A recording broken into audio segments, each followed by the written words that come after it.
Et je me rends compte aussi que plus tu passes du temps à travailler, ok, tu as des sous, mais après tu passes à côté d'autres choses, quoi. Donc mon objectif de la vie, c'est de trouver un équilibre entre ce qui me permet de remplir mon frigo, mais en même temps ce qui me permet d'en profiter, quoi.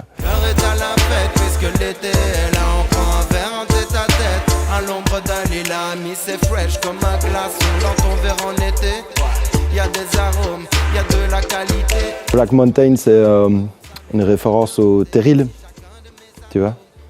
Donc à Montagne Noire, nous on habite à Ruthin, donc au pied du terril, je le vois de ma chambre, quoi, le terril. Et pour moi, les terrils, c'est un peu le symbole du passé industriel, ouvrier, wallon. Et puis voilà, nous on est un peu, moi je viens d'une famille d'ouvriers, on est un peu dans la transition, quoi, tu vois, avec toutes ces industries qui sont tombées. Et puis nous on fait de la culture, on espère qu'avec la culture on va amener autre chose. Donc enfant du terril, Black Mountain, ça nous semblait quelque chose de rassembleur, quoi.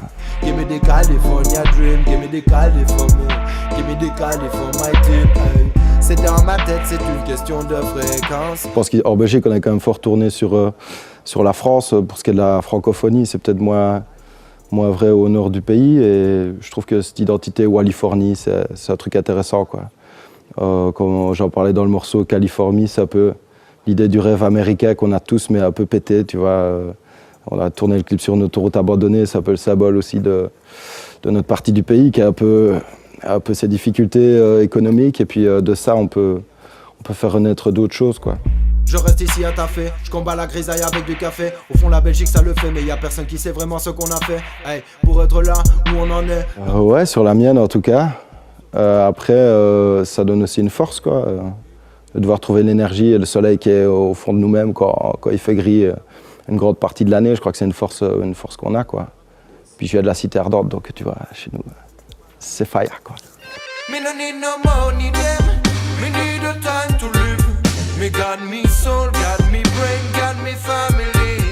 L'idée des live sessions, c'était pour surtout démarrer le projet, quoi. C'était de montrer ce que je fais en solo, puisque on m'a connu dans Atomic Spliff, et puis ici c'est un nouveau projet qui est différent.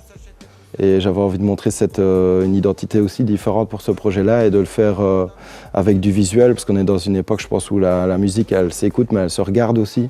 Donc je me suis donné le challenge, en tout cas pour le premier EP, de clipper tous les morceaux. Après, pour la suite, je pense pas que je vais pouvoir garder la cadence de clip par morceau, parce qu'on commence à avoir du stock, puis il y a l'album qui sort, il y en a 12 dessus. Donc si je veux rattraper le truc, il va falloir faire pas mal de clips, mais on va continuer à faire du visuel, ça c'est sûr. Ouais. L'idée c'était justement par rapport à ce côté Wallifornie, enfant du terril, de mettre en lumière ou en valeur des lieux un peu symboliques de notre région. Toujours dans cette idée de valoriser ce qu'on a, quoi, et notre identité. Et donc on a fait le premier Good Skank DJ sur une péniche à Liège, qui a été transformée en salle de concert. Et puis on a fait, donc sur l'autoroute abandonnée, on a fait ça dans une session dans DIY, dans des ateliers à Liège, qui sont des anciens entrepôts qui ont été retapés en ateliers créatifs partagés.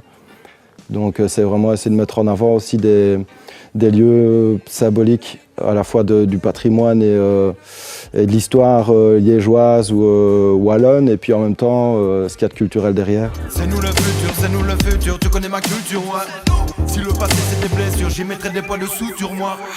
J'ai des notes pour les coups. Dans le reggae, c'est comme tout, il y a plein de sous-cultures, quoi. La dub en est une. Alors, en effet, les codes de la dub au niveau musical, c'est beaucoup de reverb, de delay, notamment sur les snares, sur des skanks, sur des parties mélodiques, sur les voix et tout ça. C'est quelque chose qu'on aime bien musicalement, en tout cas dans la dub, qu'on a essayé de se réapproprier, d'investir dans d'autres styles musicaux, peut-être un peu plus électro, un peu plus hip-hop, mais de garder ce traceur dub dans l'entièreté du projet, quoi. Ouais. Trouver un son et faire un beat, c'est de la rigolade. Y a trop d'idées dans mon cerveau, c'est la promenade. Je fais pas que de la musique, je travaille aussi sur le côté, je suis animateur socioculturel. Bon, ça reste connecté à ma pratique artistique, mais je peux pas me contenter uniquement de faire de la musique parce qu'il faut que je remplisse mon frigo. Et que c'est pas toujours évident. Après, voilà, c'est pas pour me plaindre ou quoi que ce soit, mais bon. Et je me rends compte aussi que plus tu passes du temps à travailler, ok, tu as des sous, mais après tu passes à côté d'autres choses, quoi. Donc mon objectif de la vie, c'est de trouver un équilibre entre ce qui me permet de remplir mon frigo, mais en même temps ce qui me permet d'en profiter, quoi. Et donc ce qui me permet de profiter de ce que j'ai, c'est le temps que j'ai pour moi, quoi. Voilà, donc c'était un peu l'idée du morceau.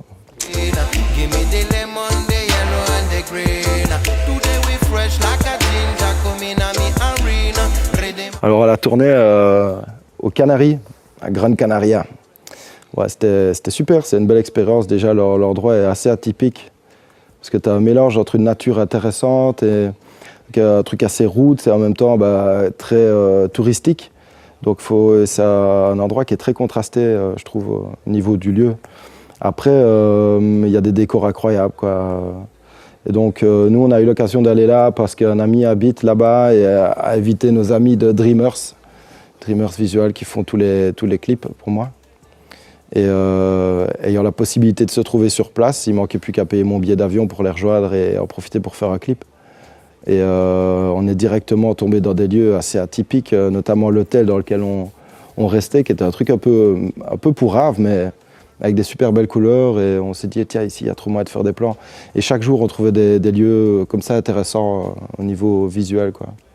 C'était assez riche au niveau de ce qu'on a pu voir, quoi.